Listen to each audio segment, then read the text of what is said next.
can you got them Yanuda boy in getting the wheat. The young Gagagan wondering Gagai in the lettering. I like both my young jog a cannon gender. And you wear any gay woolaching.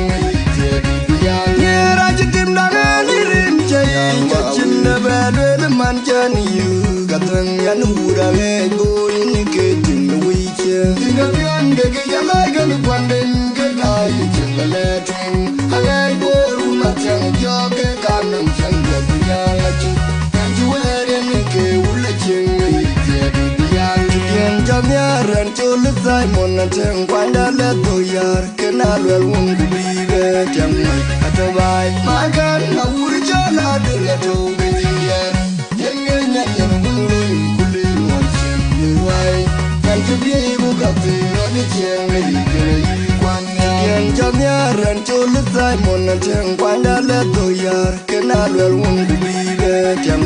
Atabai, my God, I would jala de la toga.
And let when I'm looking at Mukamanya Narama, you'll